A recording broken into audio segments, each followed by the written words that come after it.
Let's just dive right into it, shall we? I used vitamin E oil, rosemary oil, and coconut oil, and I had something to cover my shoulders and clothes with. You should use whatever you'd like, but I used an old towel, and I'm using the double boiler method where you have the receptacle of the oil inside of another bowl and you pour boiling water and you just stir it all around and wait for it to warm up. I'm only stirring it around so the coconut oil can begin to break down a little bit.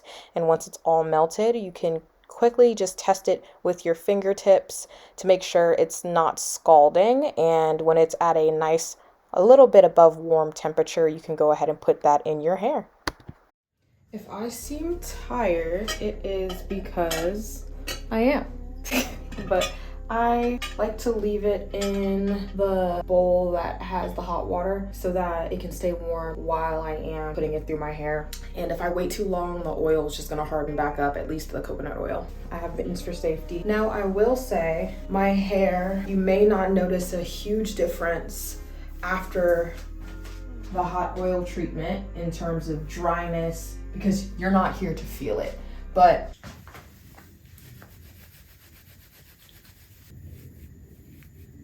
my hair doesn't normally sound like that. That's my hair's version of crunchy. And also my hair, I wouldn't say is overly dull. Just keep that all in mind when my results aren't going to be based on the luster. The results are going to be based on how my hair feels afterwards. And to me, if it feels less dry, that is a win to me. And also if my scalp just feels more nourished, but it always does after any type of oil. So grab your towel. I really should be using something that isn't lint inducing, like a microfiber towel or an old t-shirt will do. Now that that is all set up, the rest of the steps are pretty self-explanatory. You can literally section your hair every single time you put the oil in, but personally for me, I can't be bothered with that. I just split my hair down the middle, dip my fingers into the bowl, and then just put it down on my scalp at the roots and just massage. I'll move my hair around a little bit, but they're not gonna be even uniform parts. Also, I wanted to note that I'm aware that an oil dispensing bottle would have made it easier to put the oil on my scalp, but personally, the thought of putting warm to hot oil with anything in a plastic container is not sitting right with me. I know I live in the US and there's practically carcinogens in everything that we eat and put on us, but I don't want to add to my carcinogen intake if I don't have to. So that's why I just decided not to do that. But feel free to put it in one of those squeezy bottles because it's definitely would have taken me far less time for the scalp part if I had done that. And I start with the roots because, like my consultant was saying, and she has a point, your scalp is alive and your hair is dead. If you focus on your scalp health, naturally your actual hair's health over time should be better. So focus on the roots, and also if you have newer locks, as she stated, I would also agree that you shouldn't be putting it throughout the lengths of your hair. You should only put the oil at the roots. And I would even go as far to have it braided up as if you're braiding and banding before you wash, because you're going to wash this out of your hair anyway after you're done with the hot oil treatment. But if you're like me, you've been locked for a long time, you have fully locked to mature locks, and you are experiencing super dry hair, I would recommend the hot oil treatment throughout the lengths of your hair in conjunction with the roots as well. Also, I just feel like the longer your hair gets, locked or not, the long hair does start to become brittle or dry just because it is experiencing the elements like your scalp is. But since you don't have the natural oils of your scalp replenishing the entire lengths of your hair, it feels even more dry and brittle. So this is just more of a feel adjustment, as well as it'll probably give it a little bit more luster and a little bit more shine for a couple of days, which I'm also open to. So now that everything is all soaked in, I like to massage my scalp with my head flipped over. This is optional, but I like to split my hair down the middle and just make 2 loose jumbo twists. This is really helpful if you have longer hair and you find putting your hair in a shower cap to be a little difficult. And lastly, I put the oil on my hair before I washed it. So my hair is technically dirty, but I've noticed when I've done hot oil treatments in the past, I didn't notice a difference in results when I would wash my hair beforehand, whether that be shampoo or shampoo and condition, before I actually did the hot oil treatment. So do what works for you, but I've noticed that I have not noticed a difference when I do those extra steps. So I've just decided to do it this way. I'm going to leave this in for about 30 minutes and then wash it out.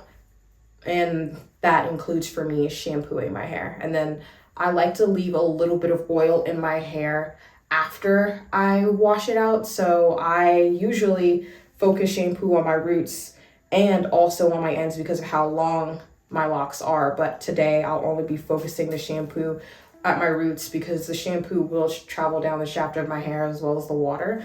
But that way I'll leave some oil in my hair after doing this so that it can still be moisturized and have a look of a little bit more luster. But before I do that, I'm also going to be adding a filtered shower head because, well, you'll see why. It also comes with instructions that I will be following and a wrench and tape that goes around the faucet before you put on the new shower head.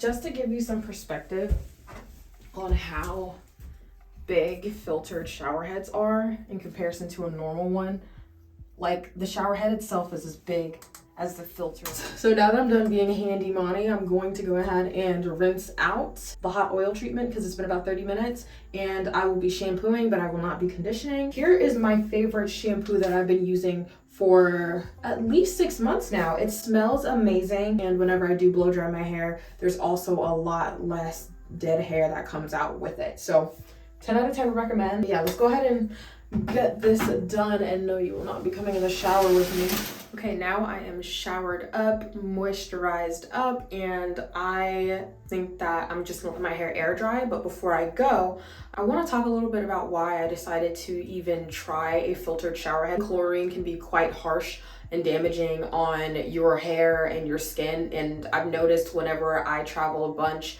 every place in the US, because it's so big, has different water resources. The water never feels the same for me, and I've gotten rashes along like my arms. My eczema flares up whenever I am back down south and my skin starts to break out, or I have a lot of like discoloration on my skin like this. It's very, very much so unnoticeable, but it's patchy in the very slightest, and my skin is used to being more even in complexion, and such harsh water with chlorine, heavy metals, and other contaminants can really strip your hair of its natural oils as well as your skin, which can lead to some of those symptoms. So all that to say, I wanted to go ahead and give this company a try because personally I like the shower head and how it looks. There's so many others out there on the market that might be a little cheaper, but I like how they're thoughtful with their packaging because not many companies include the tape, the wrench, and also the filter they have in their store as well. So I'll link that down below if you're interested specifically in the Jolie shower head that I used in this video. And I'm just gonna see over time if this changes anything or not, but